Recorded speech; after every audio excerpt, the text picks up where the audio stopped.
എല്ലാവർക്കും നമസ്കാരം. 2025 മാർച്ച് 29 ശനിയുടെ മാറ്റമാണ്. ശനി കുംഭൻ രാശിയിൽ നിന്ന് മീനൻ രാശിയിലേക്ക് മാറുകയാണ്. അപ്പോൾ കുംഭൻ രാശിയിൽ നിന്ന് മീനൻ രാശിയിലേക്ക് മാറുമ്പോൾ ശനി ഏതൊക്കെ തരത്തിൽ നമ്മെ സ്വാധീനിക്കുന്നു, എന്തൊക്കെ ഗുണദോഷ ഫലങ്ങളൊക്കെ നമുക്കുണ്ടാകാം എന്നതിനെക്കുറിച്ചാണ് ഇവിടെ പറയുന്നത്. ആദ്യമായി ആരോഗ്യ വിഷയമാണ്.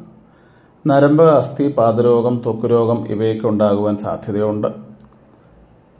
ഷുഗർ, പ്രഷർ മുതലായി പലവിധ രോഗാവസ്ഥകളൊക്കെ ഉള്ളവർ മരുന്നിൻ്റെ ഉപയോഗം കൃത്യമാക്കണം. ഈ കാലയളവിൽ കൃത്യമായ അളവിലുള്ള ഉപയോഗം വിട്ടുപോയേക്കാം. അത് മുഖേന രോഗം വർദ്ധിക്കുവാൻ സാധ്യതയുള്ളതുകൊണ്ട് ശ്രദ്ധിക്കുക. അനാവശ്യ ചിലവ്, ആശുപത്രിവാസം ഇവയൊക്കെ ഉണ്ടാകാം. രണ്ടാമതായി സാമ്പത്തിക ബാധ്യതയിൽപ്പെടാതെ സൂക്ഷിക്കണം. വീട്, വാഹനം, ഭൂമി, ആഡംബര കാര്യങ്ങൾ ഇവയൊക്കെ വാങ്ങി സാമ്പത്തിക ക്ലേശത്തിൽപ്പെടാതെ സൂക്ഷിക്കേണ്ടത് അത്യാവശ്യമാണ്. കൊടുക്കൽ വാങ്ങലുമായി ബന്ധപ്പെട്ട്, അതായത് പണമിടപാടുകൾ വളരെ സൂക്ഷിക്കുകയും വേണം. മൂന്നാമതായി കുടുംബപരമായി പല പ്രതിസന്ധികൾ ഉണ്ടാകാം. പല കാര്യങ്ങളിലും ഉത്തരവാദിത്വമൊക്കെ ഏറ്റെടുക്കേണ്ടി വരും. അവയൊക്കെ വളരെ ധൈര്യപൂർവ്വം സമാധാനപൂർവ്വം കൈകാര്യം ചെയ്യേണ്ടതാണ്. ബന്ധുവിരോധമോ സഹോദരാദി വിരോധമോ കുടുംബ സ്വസ്ഥത കുറവോ ഒക്കെ ഉണ്ടാകുവാൻ സാധ്യതയുണ്ട്. സഹകരണ മനോഭാവവും വിട്ടുവീഴ്ചയും ഒക്കെ പല രംഗങ്ങളിലും ഈ കാലയളവിൽ വേണ്ടിവരും. ക്ഷമാശീലം വളരെ അത്യാവശ്യമാണ്. ലഗ്നം 12-2 ഈ രാശികൾ ശനിയുടെ സഞ്ചാരമാണ്. ഏഴരാണ്ട ശനി. ഈ കാലയളവിൽ പൊതുവെ പലവിധ നെഗറ്റീവ് ചിന്താഗതികളൊക്കെ മനസ്സിനെ സ്വാധീനിച്ചേക്കാം. ദോഷ സമയമാണെന്ന് മനസ്സിലാക്കി അവയിലൊക്കെ ഒരു പോസിറ്റിവിറ്റി കണ്ടെത്തുവാൻ ശ്രമിക്കേണ്ടത് അത്യാവശ്യമാണ്. നാലാമതായി പഠിക്കുന്ന കുട്ടികളെ സംബന്ധിച്ച് അലസത, ഉത്സാഹക്കുറവ് ഇവ ഉണ്ടാകുവാൻ സാധ്യതയുണ്ട്. പഠനകാര്യത്തിൽ പിന്നീട് പഠിക്കാം. മറ്റ് പല പദ്ധതികളിലൊക്കെ മനസ്സ് മാറി ചിന്തിക്കുന്ന ഒരവസ്ഥകളൊക്കെ തോന്നിയേക്കാം. മനഃപൂർവ്വം ഈ വേണ്ടാത്ത ചിന്തകളൊക്കെ ഒഴിവാക്കി പഠനത്തിന് പ്രാധാന്യം കൊടുക്കണം. ഈ കാലയളവിൽ ഒന്നും നീട്ടിവെക്കരുത്. ഇപ്പം ചെയ്യാം എന്ന് പ്രവർത്തിക്കുന്ന കാര്യങ്ങൾ അപ്പോഴപ്പോൾ തന്നെ ചെയ്യേണ്ടതുമാണ്. അതുപോലെ തന്നെ നിയമവിഷയങ്ങൾ, കേസ്, വഴക്ക്, അപവാദം ഇവയൊക്കെ ഉണ്ടാകാതെ സൂക്ഷിക്കേണ്ടതാണ്.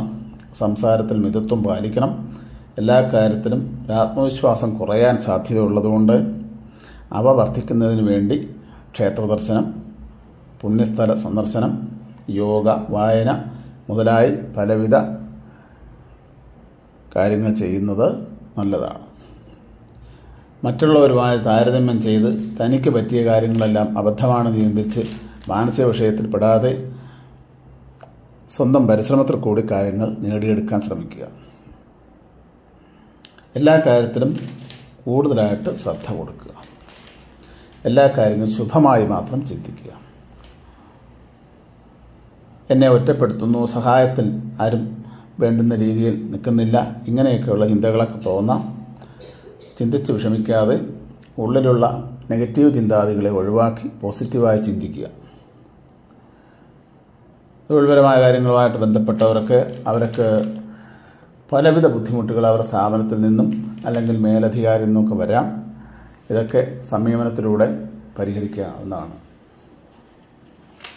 കൃഷിപരമായ കാര്യങ്ങളുമായി ബന്ധപ്പെട്ടവർക്ക് വലിയ ദോഷങ്ങളൊന്നുമില്ല.